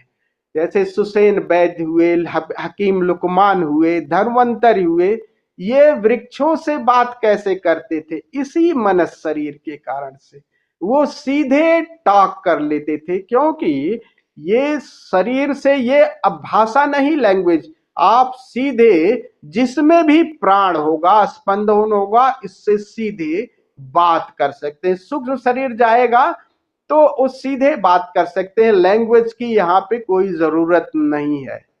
आपने देखा होगा ना, मिस्र में जो पिरामिड, इस पर ओशो ने खूब कहा है, जो पिरामिड चढ़ाए गए वो इसी संकल्प शक्ति के कारण है। तो वही जो है वो संकल्प में बदला, और संकल्प से वो पिरामिड बड़े ऊंचे ऊंचे बनाए गए, और यहीं से पूरा आविष्कार हुआ विज्ञान का, इसी मनस शरीर से। जितने वैज्ञानिक आपने देखा होगा ना, पहले जब कहते हैं कि जो महाभारत में और रामायण के समय, जैसे राम को उन्होंने दिया ना कि वो जहाज, वो क्या दिया था जिससे वो आए थे, क्या पुष्पक विमान। पुष्पक विमान, वो पुष्पक विमान, अभी आज तो हवाई जहाज हो ही गया, वो पुष्पक विमान कैसा था? वो इसी मनस शरीर का विकास है। जितना वैज्ञानिक विकास होता है वो सब इस मनस शरीर और तीसरे शरीर का, इन्हीं से सारा विकास हुआ। जितनी सिद्धियां हैं, विभूति पाद की जो सिद्धियां हैं, वो सब इसी से, सारा इसी मनस शरीर से ही विकसित हो गई हैं। और यहां तक जो है आपका द्वैत है, यहां तक दोनों संभावनाएं हैं। आप चाहे तो स्वप्न में भी रह सकते हैं, आप चाहे तो विजन का मतलब अब आप उसे देख सकते हैं, वैसे जी सकते हैं। इसलिए इसके बड़े खतरे भी हैं। यहाँ पे इस शरीर में, इस शरीर का व्यक्ति आप समाधि का भी अनुभव कर सकता है, कल्पना में चला जाएगा। बड़े खतरे हैं इस शरीर के, इसीलिए इससे बचने को कहा गया है। वो कल्पना कर लेगा, कल्पना भी कर लोगे कि आप सूक्ष्म शरीर निकल गया है, लेकिन इसके जांचने के भी उपाय बताए गए हैं। चौथे शरीर का व्यक्ति जो है अल्कोहलिक नहीं होगा, ड्रग्स नहीं लेगा। सबसे बड़ी ये खासियत है कि जो चौथे शरीर को उपलब्ध हो जाएगा वो फिर अल्कोहल नहीं ले पाएगा। ये जांचने के उपाय है। वो कभी भी, उसको ऐसे मजबूरी है, हिंसा नहीं कर पाएगा। वो हिंसा से समझ लीजिएगा, ऐसा नहीं कि काकरोच को नहीं मारोगे, वो नहीं है। आत्म सुरक्षा अलग बात है। हिंसा का मतलब नहीं है कि आपके मच्छर आ गए तो आप नहीं, वो तो सब अलग बात है। हिंसा का मतलब अननेसेसरी किसी को प्रताड़ित नहीं करेगा। इसमें, इस शरीर में 2 खूबियां हैं, इसको जांचने के उपाय भी दिए हैं। एक, अल्कोहलिक किसी भी ड्रग का सेवन नहीं कर पाएगा। अगर किसी ने दिया भी तो वो, उसको टेस्ट उसमें नहीं आएगा, उसको बुरा लगेगा, उससे आपका मन शरीर प्रभावित होगा। और दूसरी बात यह है कि इस शरीर का व्यक्ति ड्रग्स एक तो नहीं ले पाएगा, और दूसरा क्या बताओ, दूसरा बताओ। हिंसा नहीं कर पाएगा। राइट, एक हिंसा नहीं। और हिंसा का मतलब है, अरे अच्छा, इसका मतलब सुन रहे हो सब लोग? हम बीच बीच में पूछते भी रहेंगे कि सुन रहे हो कि नहीं, आप लोगों को मजा आ रहा है कि नहीं आ रहा है। राइट, और आगे चलो, देखो यहाँ तक लगभग विज्ञान भी पहुंच गया है, क्योंकि ये सब बातें हैं तो आउटवर्ड सूक्ष्म ही हो गई हैं। विज्ञान भी यहाँ तक लगभग आज नहीं तो कल पहुंच ही जाएगा इस मनस शरीर तक। और इसी को जैसे नीचे इलेक्ट्रिकल बॉडी है, अब ये यही गवर्न करता है। जैसे अब क्या होता है, जैसे कोई घटना घटी, अब घटना घटी तो मनस शरीर से ही मनस शरीर यही मनस शरीर आदेश देता है आपके किस शरीर को, इलेक्ट्रिकल बॉडी को। तो इलेक्ट्रिकल बॉडी कहाँ जाएगी, वो न्यूरॉन्स, न्यूरोट्रांसमीटर है, न्यूरॉन्स हल्के से कांपेंगे, वहां से न्यूरोट्रांसमीटर, वो एक विद्युत धारा, विद्युत का जाल बिछा हुआ है, वो जाल बिछा हुआ है, तो वो जाकर के आपके केमिकल बॉडी को करेगा। केमिकल बॉडी फिर उसमें हार्मोन सीक्रेट होंगे, तो हार्मोन जब सीक्रेट होंगे तब देखा जाएगा कि भाई आग है। पहले फिजिकल बॉडी, आपने अंगुली लगाई, आग जला, यहां से तुरंत मनस शरीर से आपके जाएगा वो इलेक्ट्रिकल बॉडी में, न्यूरॉन्स जाएंगे, न्यूरोट्रांसमीटर के माध्यम से आपकी केमिकल बॉडी में जाएगा। केमिकल बॉडी हार्मोन्स कहेगी अरे भगाओ या हटाओ, अपनी अंगुली हटा लो, तब वो शरीर हटाएगा। यानी मनस शरीर से क्रिया कैसे, इलेक्ट्रिकल बॉडी, इलेक्ट्रिक बॉडी से फिर केमिकल, देन फिजिकल बॉडी में, और ये सेकंड के कई भाग, हजारों हिस्से में हो जाता है। देखो कितना टाइम लगता है, तुरंत ही। तो मनस शरीर से ये क्रिया क्रमशः इस तरीके से चलती है। और जिससे कि ओशो कह रहे हैं कि लगभग इस पर काम हो रहा है कि आपके न्यूरोट्रांसमीटर भी, ये न्यूरॉन्स भी बदले जा सकते हैं, ये भी किए जा सकते हैं। इस पर भी करें, ये भी तो सूक्ष्म हिस्सा है, ये भी बाहर है, विजिबल है, चाहे सूक्ष्म है, आज नहीं कल इस पर भी काम किया जा सकता है।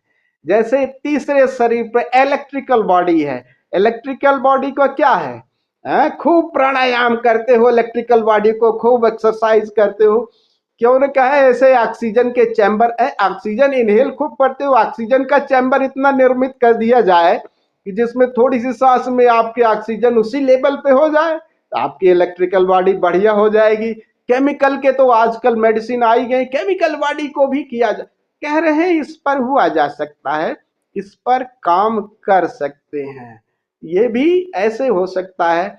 जैसे सूक्ष्म शरीर के अनुभव हैं, बॉडी लेसनेस के अनुभव हैं। आप पृथ्वी पे हो, गुरुत्व वाला काम कर रहा है, इसलिए शरीर का अनुभव होता है। आप आकाश में चले जाओ हवाई जहाज में, तो आपको इस शरीर का अनुभव नहीं होगा।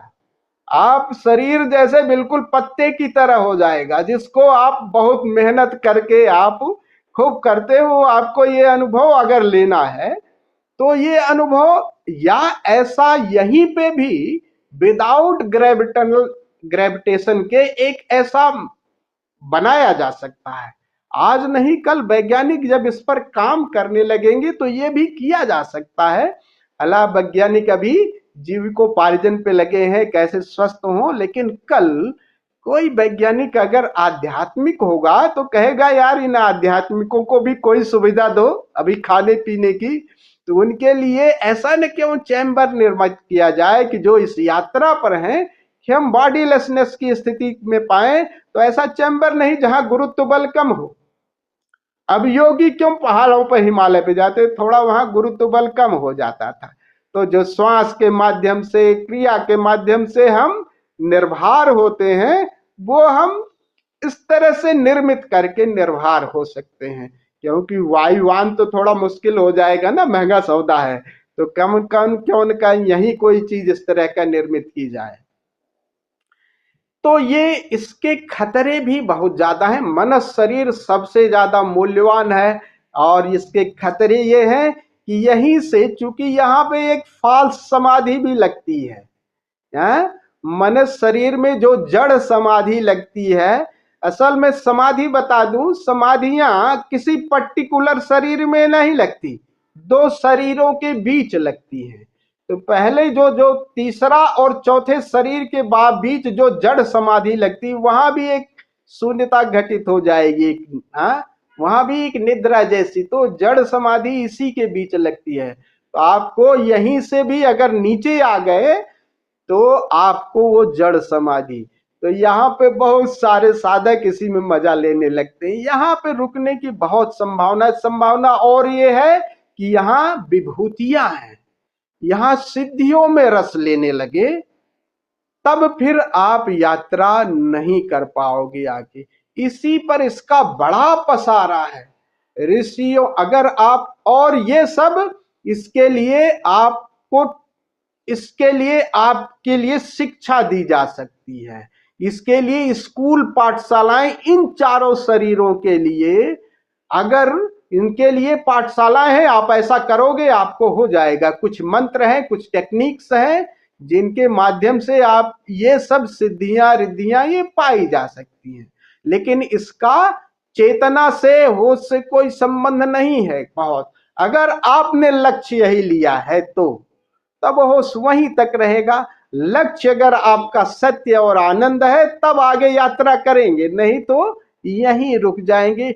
और यहाँ बड़ा मजा है लोगों को। क्या है, लोगों को मोस्टली जो मजा है कि भाई शरीर स्वस्थ हो जाए, सुखी हो, अभय हो जाए, तो मोस्टली लोग दूसरे शरीर तक, धार्मिक भी लोग होंगे तो दूसरे शरीर तक की यात्रा के लिए, कुछ कुछ लोग भी तीसरे शरीर की, और चौथे शरीर में भी वो जो शक्ति चाहते हैं।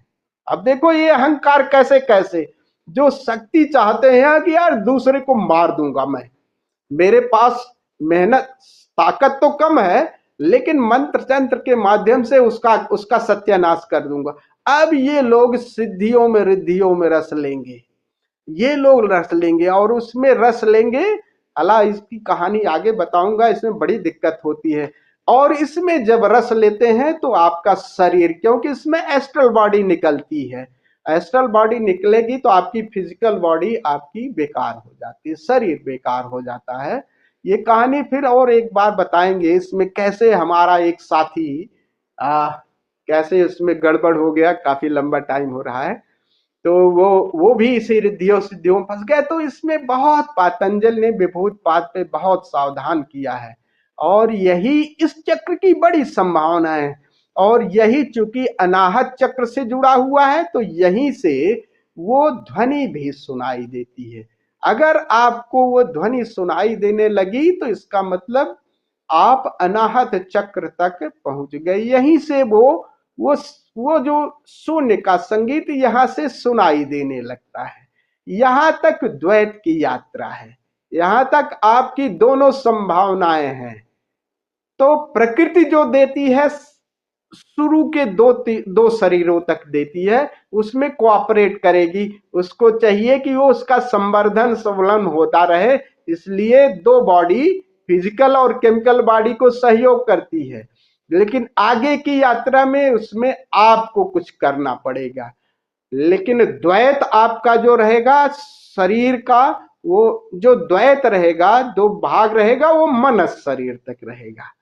ये मनस शरीर के बाद यहां से ये, अब ये देखो संधि स्थल है, इसीलिए कह रहा हूं ना, ऐसा न समझो कि ये पर्टिकुलर, यहां से आपको हल्की हल्की झलक सुनाई होने लगेगी, क्योंकि यहां से ओंकार का संगीत भी है और नीचे मनस शरीर भी है, यहाँ विचार भी है, मन भी है, और यहाँ से वो संगीत भी सुनाई, निर्विचारता भी।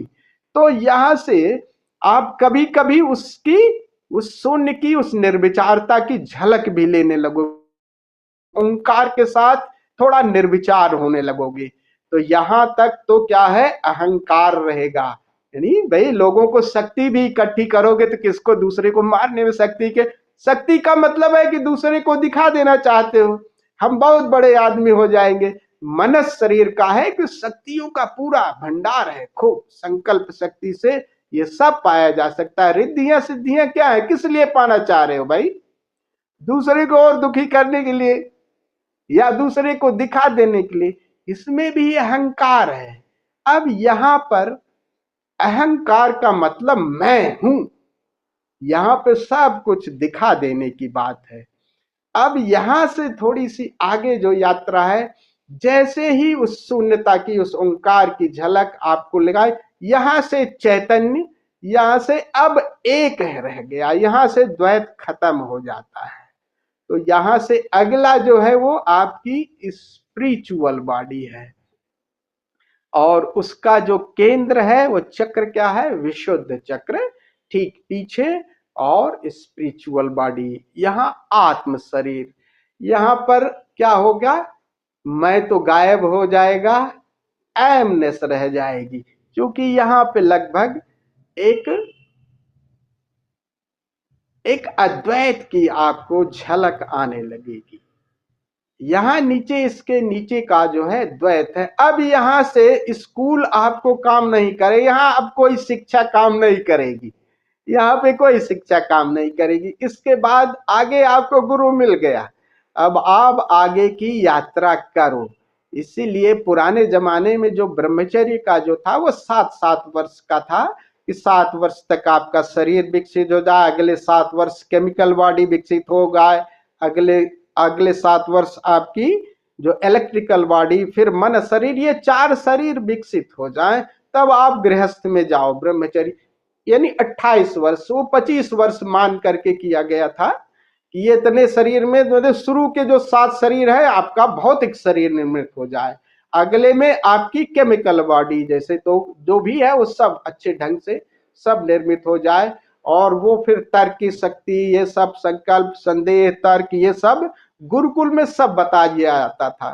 तो शुरू के जो 4 शरीर हैं वो इसीलिए आश्रम थे कि आपका 4 शरीर विधिवत विकसित हो जाए, तब आगे की यात्रा में कह देते हैं अब जाओ अद्वैत। तो वहां से आपको भीतर का गुरु मिल गया, अब आगे की यात्रा करो। तो पहली दफे आपको स्पिरिचुअल बॉडी, निर्विचारता का अनुभव होता है, और इसी में और इसमें पहली दफे आप मोक्ष भी, मुक्त भी यही हो। इसके पहले सब बंधन है, यहां से बंधन कट गए द्वैत का, यहां से देह भी गई, अब यहां से केवल सोल है। देह यहां तक अगर आप दोबारा है तो जन्म लेंगे, लेकिन स्पिरिचुअल बॉडी में एक बार आपने स्पिरिचुअल आत्मज्ञान हो गया तो आप देह धारण करें न धारण करें आपकी मर्जी। तो ये स्पिरिचुअल बॉडी भी बड़े काम की है, यानी इसमें आनंद है, इतना आनंद है, इतना मजा है कि आप कई कई जन्मों तक, क्योंकि उसमें आनंद ही आनंद है ही नहीं कुछ, मजे लेते रहो। उस शरीर में रह करके इतना मजा है जिसके लिए आनंद है। आनंद में कई कई जन्मों तक रह सकते हो। लेकिन इसका एक है कि स्पिरिचुअल बॉडी का ऐसा है कि उसकी एक सीमा है, जैसे कुएं का जल है।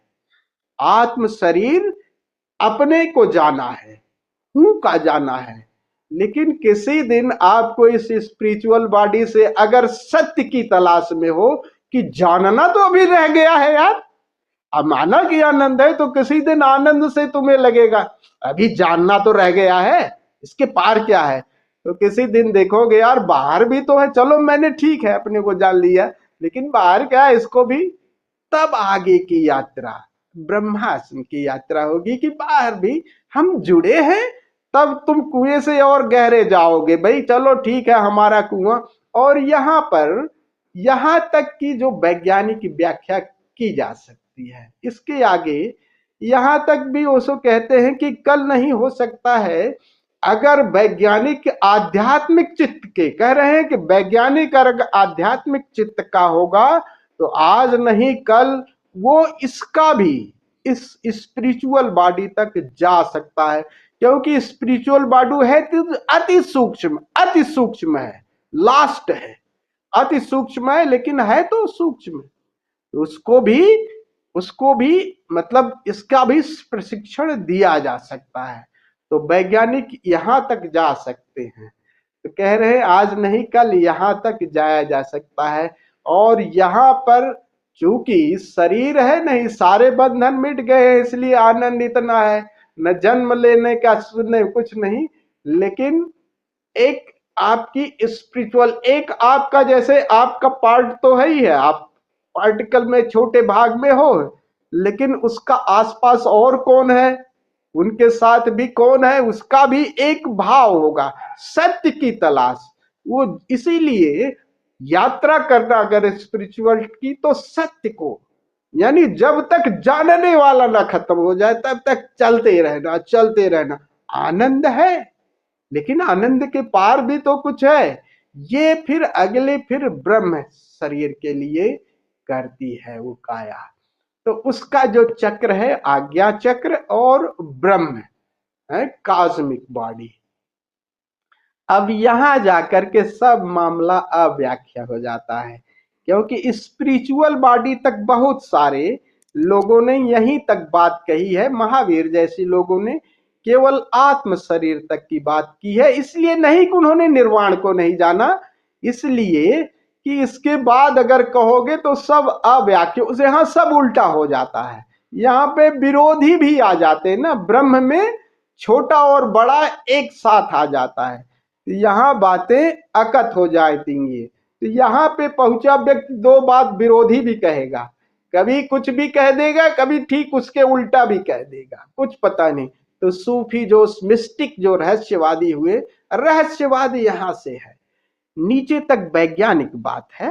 रहस्यवाद यहाँ पर चूंकि आप ब्रह्म से यानी पूरा जुड़ गए आप, अब यानी आपका भी घड़ा फूट गया, वो फूट गया तो ब्रह्म यानी विस्तार हो गया आपकी चेतना का। यहाँ पे कोई बीच में नहीं है। आत्म शरीर में तो ठीक है, हमारा घड़ा है, जान गए अपने को, ठीक है, लेकिन ब्रह्म शरीर में सब है, यानी एमनेस का क्या हुआ मृतो जी, इजनेस क्या हो गया, हैपन, हैपन। लेकिन जानना अब भी है तो है, नहीं है कहाँ है।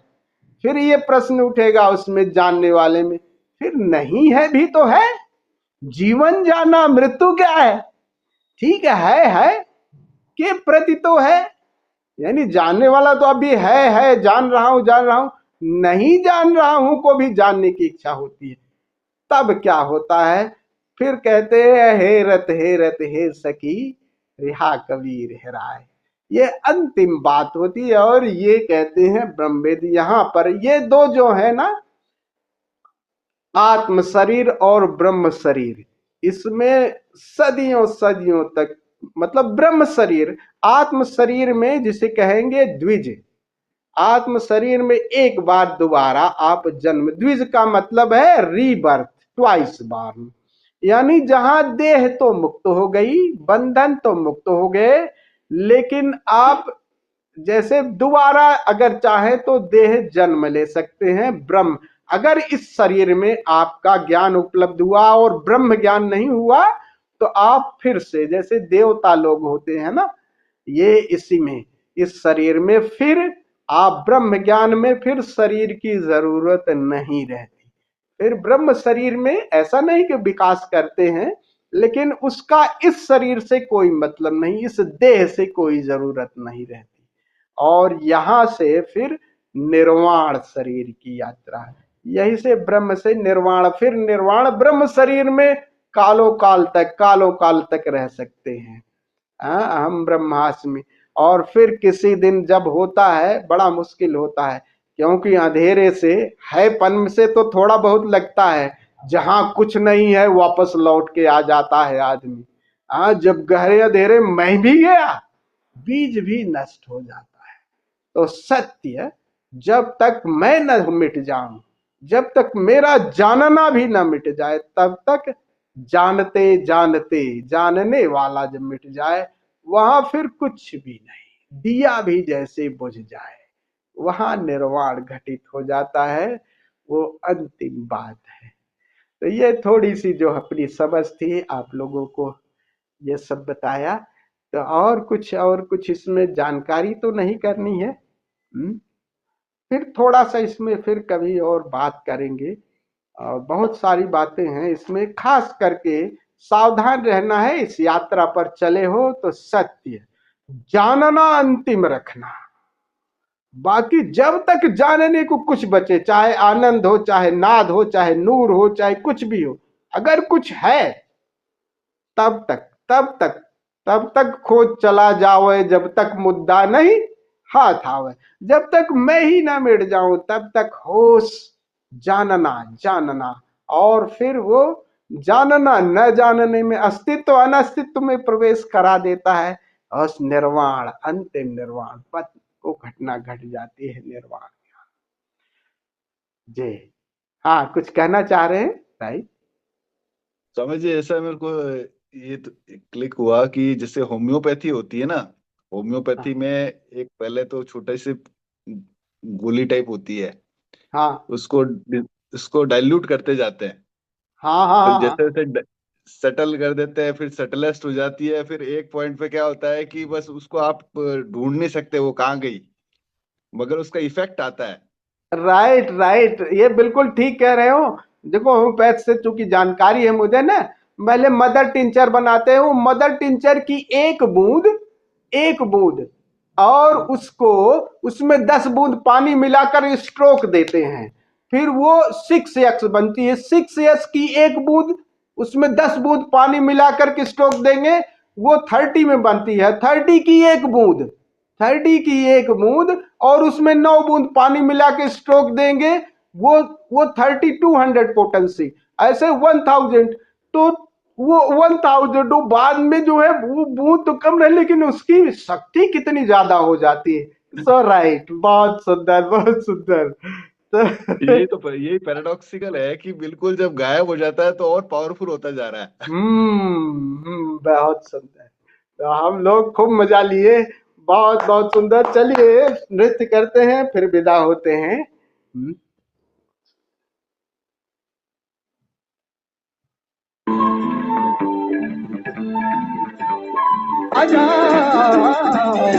Dancing, I can't stop singing, can't stop enjoying the sight. I can't stop dancing, I can't stop singing, I can't stop enjoying the sight. I can't stop dancing, I can't stop singing, I can't stop enjoying the sight. I can't stop dancing, I can't stop singing, I can't stop enjoying the sight. I'm dancing, I'm dancing, I'm dancing with you. I'm dancing, I'm dancing, I'm dancing with you. I'm dancing, I'm dancing, I'm dancing with you. Let's go. जो भी घर आवे मेरे जो भी घर आवे मेरे जो भी घर आवे मेरे जो भी घर आवे मेरे सच के जावा घर आजा, मेरे सच के जावा घर आजा, मेरे सच के जावा घर आजा, मेरे सच के जावा घर आजा। अखियां उड़ीक दिया दिल बजा मारदा, अखियां उड़ीक दिया दिल बजा मारदा, अखियां उड़ीक दिया दिल बजा मारदा, अखियां उड़ीक दिया दिल बजा मारदा। आजा जान वालिया वास्ताई प्यार दा, आजा जान वालिया वास्ताई प्यार दा। आजा मैनू अखियां उड़ीक दिया, आजा मैनू अखियां उड़ीक दिया, आजा मैनू अखियां उड़ीक दिया, आजा मैनू अखियां उड़ीक दिया, आजा मैनू अखियां उड़ीक दिया, आजा मैनू अखियां उड़ीक दिया, आजा मैनू अखियां उड़ीक दिया, आजा मैनू अखियां उड़ीक दिया, आजा मैनू आजा। I'm dancing.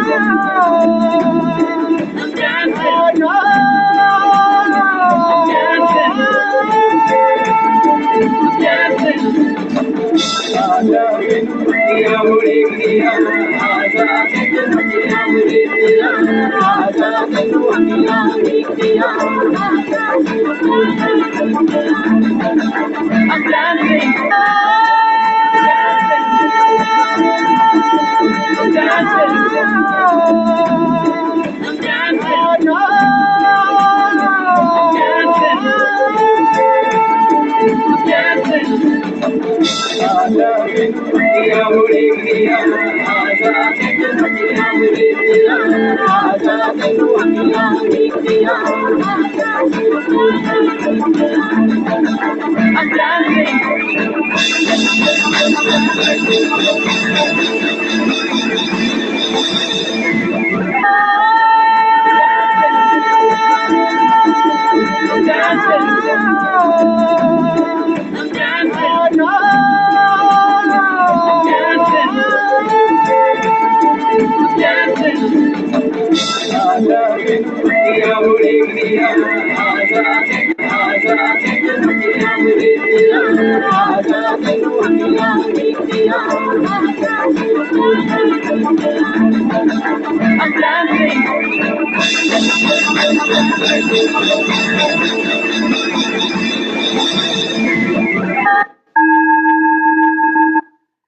जय ओशो।